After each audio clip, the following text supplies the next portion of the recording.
Icewind Dale, Session 1. The beginning begins. Our party of 5 individuals converged on the farthest west-flung town in Icewind Dale, Bremen.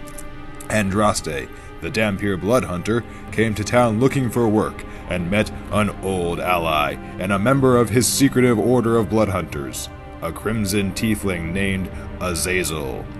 Azazel espoused that he was tracking a murderer through the towns of Icewind Dale. Thus far, 2 murders have occurred, one in East Haven and the other in Targos.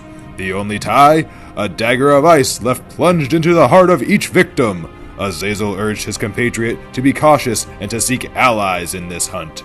The promise of gold brought Aaliyah the Druidess and Azagor, a cleric of Shar, a brother-sister duo of Githzerai, to the table.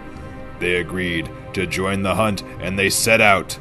On their way out of Bremen, they overheard a mighty argument as a massive orc stood in the cold blacksmith and argued with the local smith about his right to use her forge. As the argument raged back and forth, a human of the Reghead tribes crept up on the potentially dangerous situation.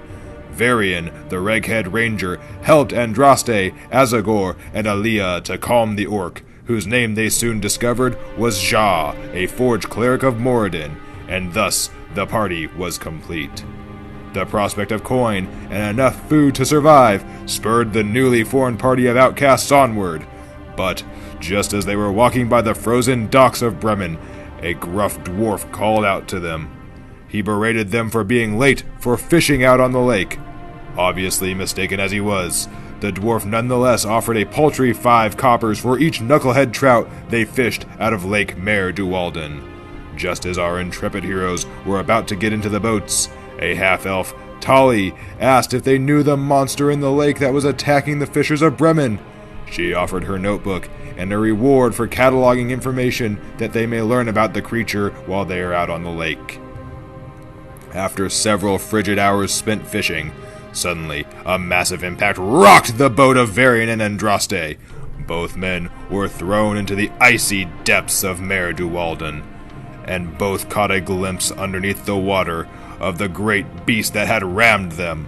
They espied a bulbous, sleek body, a long neck and vicious head of a plesiosaurus.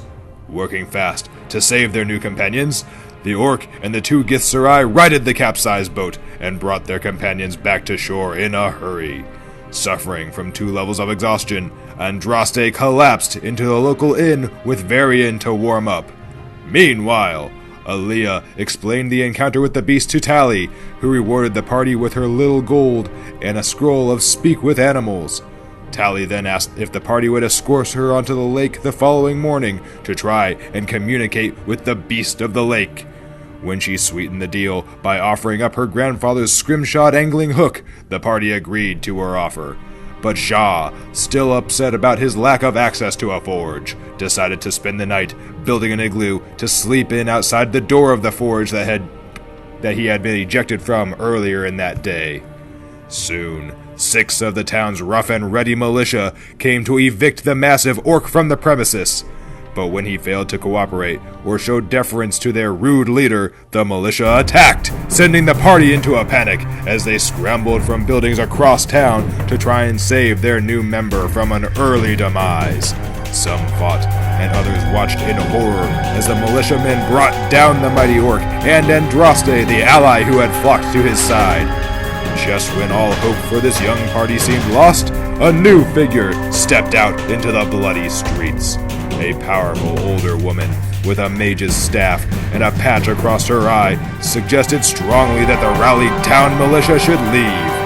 At their refusal, the spellslinger and her pack of kobold followers attacked the men of Bremen, blasting them with a rain of magical missiles and angry kobolds. With this distraction, the band of misfits managed to steal a toboggan and haul their unconscious companions out into the open tundra.